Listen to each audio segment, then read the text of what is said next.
Welfare கவர்மெண்டை விட எபிசியன்ஸ் government வேண்டும் என அண்ணாமலை கேட்கும் ரகசியம் என்ன? தமிழகத்தின் மனசாட்சியை உலுக்கிய சம்பவம். ஆனால் எதுவுமே நடக்காதது போல் முகத்தை வைத்துக் கொள்ளும் கலையை எங்குதான் கற்றுக்கொண்டாரோ தமிழக முதல்வர் ஸ்டாலின். திமுக கூட்டணி உடையும். என்டிஏவில் மேலும் சில கட்சிகள் வர காத்திருக்கிறது. அண்ணாமலை சொன்ன சூசகமான தகவல். அதிமுக நடத்தும் போராட்டத்திற்கு அண்ணாமலை தலைமை தாங்குகிறார். தமிழக அரசியலில் திடீர் ட்விஸ்ட். ஆட்சி முடியும் தருவாயிலும் திமுகவை பொளந்து கட்டி திமுக எதிர்ப்பில் உறுதியாக நிற்கும் அண்ணாமலை. இதை பத்தி தான் இந்த வீடியோவில் பார்க்க போறோம். அதற்கு முன்பாக நமது சேனலை சப்ஸ்கிரைப் செய்து கொள்ளுங்கள். வாங்க வீடியோக்குள் போகலாம். வீடியோவை தொடர்ந்து முழுமையாக பாருங்கள். அன்பு தமிழ் நெஞ்சங்களுக்கு அன்பு வணக்கம். இன்னும் ஒரு சில நாள்ல தமிழகத்தினுடைய சட்டமன்ற தேர்தலுக்கான தேதி அறிவிப்பு வர காத்திருக்கிறது. படு சூடா போயிட்டு இருக்கிற இந்த நேரத்துல திரு அண்ணாமலை அவர்கள் இன்றைய பத்திரிகையாளர் சந்திப்பில் பல சூசகமான பதில்களை தெரிவித்திருக்கிறார். தமிழ்நாட்டிற்கு வெல்ஃபேர் கவர்மெண்டை விட சிறந்த எபிசியன்ஸான அரசாங்கம் வேண்டும் என்று அண்ணாமலை அவர்கள் உறுதியுடன் தெரிவித்திருக்கிறார். இருக்கக்கூடிய ஆளுங்கட்சி, எதிர்கட்சி, அடுத்தது புதிதாக தொடங்கிய விஜய் உட்பட அனைவரும் வெல்ஃபேர் கவர்மெண்ட் கொடுப்போம் என்றுதான் சொல்கிறார்களே தவிர ஒரு எபிசியன்ஸான அரசாங்கத்தை கொடுப்போம் என்று எவருமே முன்வர மாட்டுகிறார்கள் சொல்வதற்கு என்று திரு அண்ணாமலை அவர்கள் பொடி வைத்தார் போல இன்று பத்திரிகையாளர் சந்திப்பில் பேசியிருக்கிறார். அவர் சொல்லியதன் நோக்கம் தமிழகத்தில் 2.5 வயது முதல் 17 வயது பெண்கள், 65 வயது மூதாட்டிகள் உட்பட பெண்கள் என்றாலேயே பாலியல் தொல்லை நடைபெறக்கூடிய இன்றைய சூழலில் தமிழகத்தில் இருக்கக்கூடிய ஆளுங்கட்சி அது குறித்து எந்த விதமான நிகழ்வுகளும் நடக்காததை போல நடந்து கொள்கிறார்கள். அதற்கு உண்டான எந்த விதமான சட்ட ஒழுங்கு பிரச்சனையும் தீர்ப்பதற்கு ஒரு முறையான முன்னெடுப்பு, ஒரு சட்டத்தை இயற்றவில்லை, அதற்கு ஒரு முக்கியத்துவம் கொடுக்கவில்லை என்று திரு அண்ணாமலை அவர்கள் திமுகவை கடுமையாக விமர்சித்திருந்தார். தமிழகத்தில் அடுத்து வரக்கூடிய ஆட்சி பெண்களுக்கு பாதுகாப்பு அளிக்கக்கூடிய ஆட்சியாகவும் ஒரு நல்ல எபிசியன்ஸான கவர்மெண்ட் அமைய வேண்டும் என்பது, ஆட்சி மாற்றம் நடந்தாலும் அரசியல் மாற்றம் நடக்க வேண்டும் என்று திரு அண்ணாமலை அவர்கள் திரும்ப திரும்ப உறுதியுடன் தெரிவித்து வருகிறார். இதுதான் தமிழக அரசியல் களத்தில் மிகுந்த பரபரப்பாக பார்க்கக்கூடிய ஒரு செய்தியாகவும் இருக்கிறது. ஏனென்றால் இன்றைய காலத்தில் பாஜக அதிமுகவுடன் கூட்டணியில் பயணித்து வருகிறது. அடுத்தது அதிமுக தான், எடப்பாடி பழனிசாமி தான் முதல்வர் வேட்பாளர் என்று பாஜகவின் மேல்மட்ட தலைவர்கள் சொல்லி இந்த தருணத்தில் திரு அண்ணாமலை அவர்கள் வெல்ஃபேர் அரசாங்கத்தை விட எபிசியன்ஸ் கவர்மெண்ட் வேண்டும், இங்கு இருக்கக்கூடிய அனைத்து கட்சிகளும் வெல்ஃபேர் அரசாங்கத்தை கொடுப்போம் என்றுதான் சொல்கிறார்கள், எபிசியன்ஸ் கவர்மெண்டை கொடுப்பதற்கு எந்த விதமான வாக்குறுதி இல்லை என்று அதிமுகவையும் திமுகவையும் விஜயையும் கடுமையாக விமர்சித்திருக்கிறார் அண்ணாமலை அவர்கள். அது மட்டுமல்லாமல் விளாத்தி குளத்தில் நடந்த பள்ளி மாணவிக்கு ஏற்பட்ட துயர சம்பவத்தை கடுமையாக திரு அண்ணாமலை அவர்கள் திமுக அரசாங்கத்தை விமர்சித்திருக்கிறார். இந்த மாணவிக்கு ஏற்பட்ட துயரம் இனியும் தமிழகத்தில் ஏற்படக்கூடாது என்பது திரு அண்ணாமலை நமது விருப்பமும் கூட. இருந்தாலும் அந்த மாணவிக்கு மாலை காணவில்லை என்று காவல் நிலையத்தில் புகார் அளித்தும் காவல் நிலையம் அந்த புகாரை எடுத்துக்கொள்ளவில்லை. உடனடியாக அந்த மக்களை மகளிர் காவல் நிலையம் செல்லுங்கள், அங்கு புகார் கொடுங்கள் என்று அங்கேயும் இங்கேயும் அழைத்தடித்து அடுத்த நாள் தான் புகாரை வாங்கியிருக்கிறார்கள். அதற்குள் அந்த மாணவி கிடைத்திருக்கிறார். அந்த மாணவியின் தாய் அழுகக்கூடிய காட்சிகள் தமிழகத்தின் மனசாட்சியை உலுக்கக்கூடிய ஒரு காட்சியாக அமைந்தது. தமிழக பெண்களுக்கு எவருக்கும் இது போன்ற ஒரு சூழல் இனியும் நடைபெறக்கூடாது. அது தமிழகத்தில் இருக்கக்கூடிய சட்டம் ஒழுங்கை நிலைநாட்ட வேண்டிய பொறுப்பு, கடமையும் அரசாங்கத்திற்குத்தான் இருக்கிறது. இனியும் தமிழகத்தில் இது போன்ற ஒரு சூழல் நடந்தால் நிச்சயம் மக்கள் வெகு கொண்டு எழுவார்கள் என்பதுதான் உண்மையும் கூட. அது போன்ற ஒரு சூழல் நடைபெறக்கூடாது என்பதுதான் அண்ணாமலை அவர்கள் சொல்லிய கருத்துக்கள். இவ்வளவு பிரச்சனைகள் நடந்தாலும் எதுவுமே நடக்காதது போன்ற ஒரு முகத்தை முதல்வர் ஸ்டாலின் அவர்கள் வைத்துக் கொண்டு தேர்தல் பிரச்சாரத்திற்கு, தேர்தல் கூட்டணி கட்சிகளுடன் பேசுவதற்கு நேரம் ஒதுக்கி கொண்டிருக்கிறார். அவர் அந்த பிரச்சனையை குறித்து எந்த விதமான கருத்துக்களும் தெரிவிக்கவில்லை, நேரில் சென்று ஆறுதல் கூட சொல்லவில்லை என்பது வெட்கக்கேடான விஷயமும் கூட. நிச்சயம் இதெல்லாம் முதல்வரின் செயல்பாட்டை தமிழக மக்கள் பார்த்து கொண்டுதான் இருக்கிறார்கள். இது போன்ற ஒரு சம்பவம் தமிழகத்தில் நடைபெறாதது போன்று முதல்வர் ஸ்டாலின் அவர்கள் தன்னுடைய முகத்தை வைத்துக் கொண்டிருக்கிறார். நிச்சயம் தமிழக மக்கள் பதிலடி கொடுப்பதற்காக காத்திருக்கிறார்கள் என்பதுதான் உண்மையும் கூட. இது போன்ற ஒரு சம்பவம் தமிழகத்தில் தொடர்ந்து நடைபெற்று வருகிறது. 2 வயதில் 17 வயதில் 65 வயது மூதாட்டி உட்பட பெண்களுக்கு பாலியல் தொல்லை தொடர்ந்து நடைபெற்று வருகிறது. இதெல்லாம் தமிழகத்தில் திமுக அரசாங்கத்தின் தோல்வியை தான் காட்டுகிறது. முதல்வர் ஸ்டாலின் அவர்கள் தன்னுடைய நிர்வாக தோல்வியும் சட்டம் ஒழுங்கு தோல்வியும் ஒப்புக்கொள்ள வேண்டும் என்று அண்ணாமலை அவர்கள் கடுமையாக முதல்வர் ஸ்டாலின் அவர்களை விமர்சித்திருக்கிறார். அது மட்டுமல்லாமல் இந்தியாவில் எந்த மாநிலத்திலும் நடைபெறாத சில சம்பவங்கள் தமிழகத்தில் கடந்த சில நாட்களாக நடைபெற்று வருகிறது. இந்தியாவில் எந்த மாநிலத்திலும் பெட்ரோல் தட்டுப்பாடு என்பது இல்லை, தமிழகத்திலும் இல்லை. ஆனால் தமிழகத்தில் பெட்ரோல் டீசல் குறைபாடு ஏற்பட போகிறது என்று மக்கள் மத்தியில் பீதியை கிளப்பி தமிழக மக்களை குழப்புகிறார்கள் திமுகவினர். அது மட்டுமல்லாமல் காங்கிரஸ் கட்சி கேஸ் இல்லை என்று அந்த கட்சியினுடைய தலைவர் மானங்கெட்டத்தனமாக கேஸ் சிலிண்டரை தலையில் வைத்து ஆர்ப்பாட்டம் என்ற போர்வையில் மக்களை குழப்பி வருகிறார் என்று காங்கிரஸ் கட்சியின் தலைவர் செல்வப்பிரதிநிதி அண்ணாமலை அவர்கள் கடுமையாக காட்சி எடுத்திருக்கிறார். அது மட்டுமல்லாமல் முதல்வர் ஸ்டாலின் அவர்கள் இந்தியாவில் எங்கேயும் பெட்ரோல் இல்லை, நல்ல சீராக சென்று கொண்டிருக்கிறது என்று ஒரு பக்கம் பேசினாலும் தன்னுடைய அமைச்சர் சகாக்களை தூண்டிவிட்டு மக்களுக்கு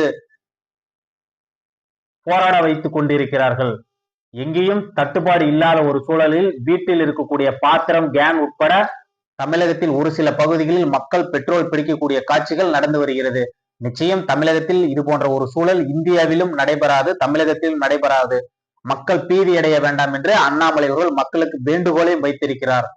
மக்களை பீதியை கிளப்பி முட்டாளாக்கக்கூடிய திமுக அரசாங்கத்தை கடுமையாக சாடியிருக்கிறார் அண்ணாமலை அவர்கள். அண்ணாமலை அவர்கள் சில தகவல்களை கூறியிருக்கிறார். பாகிஸ்தான், பங்களாதேஷ், இலங்கை போன்ற நாடுகளில் பெட்ரோல் விலை கணிசமான அளவு உயர்ந்திருக்கிறது.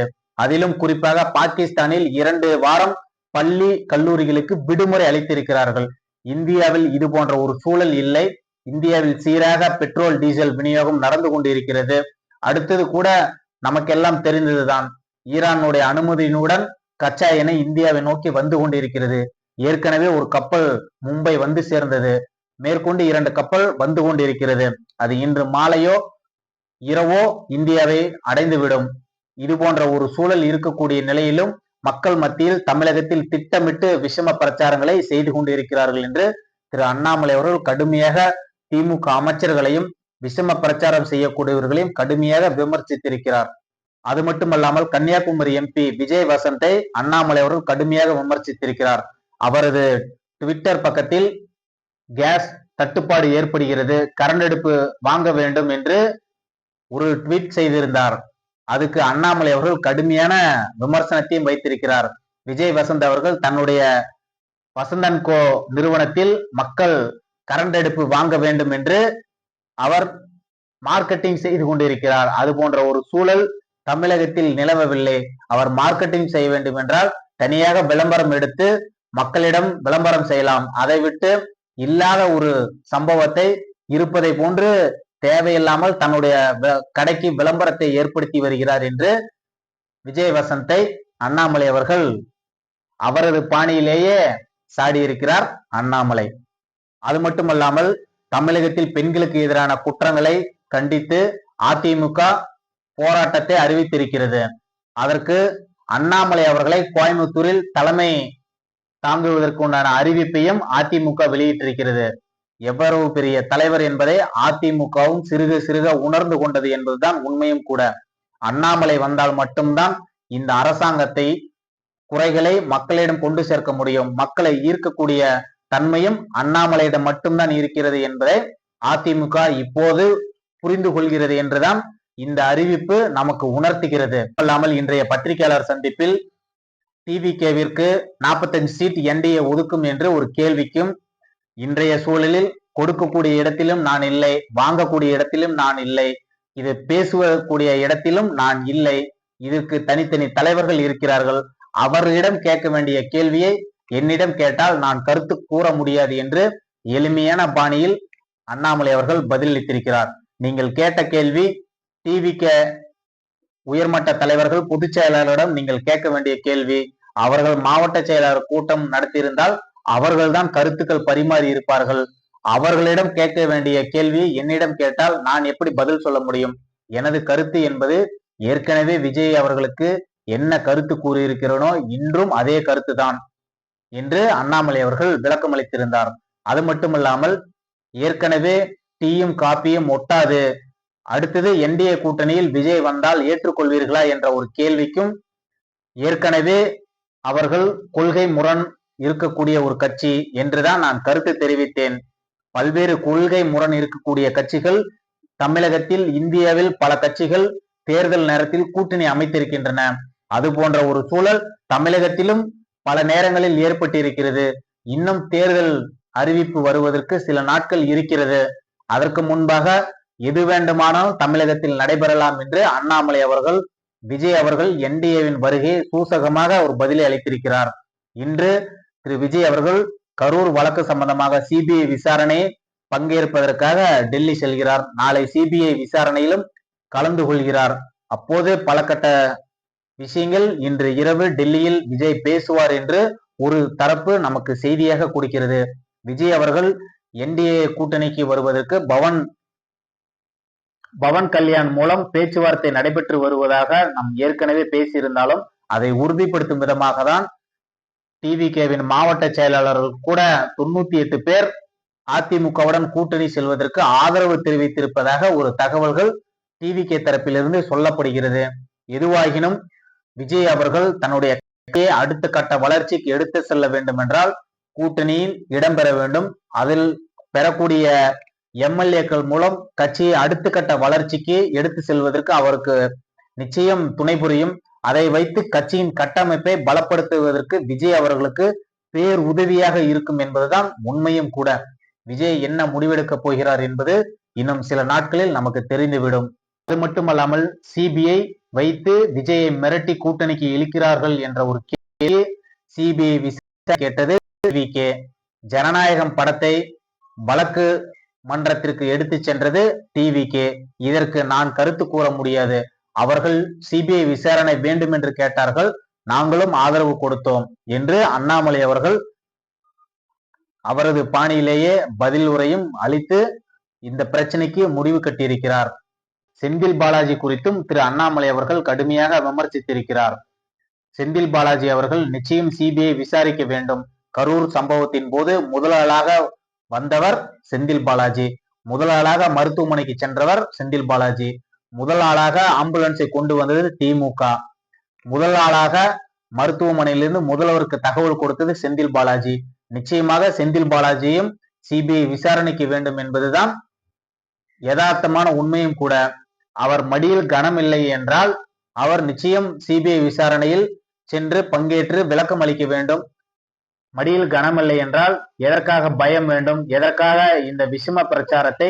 சிபிஐ என்னை விசாரணைக்கு கூப்பிட்டு விட்டார்கள், இவர்கள் ஏதோ என்னை பழிவாங்க தூண்டுகிறார்கள் என்று செந்தில் பாலாஜியும் திமுகவின் பிரமுகர்களும் வீணாக ஒரு செய்திகளை வெளியிட்டு வருகிறார்கள்.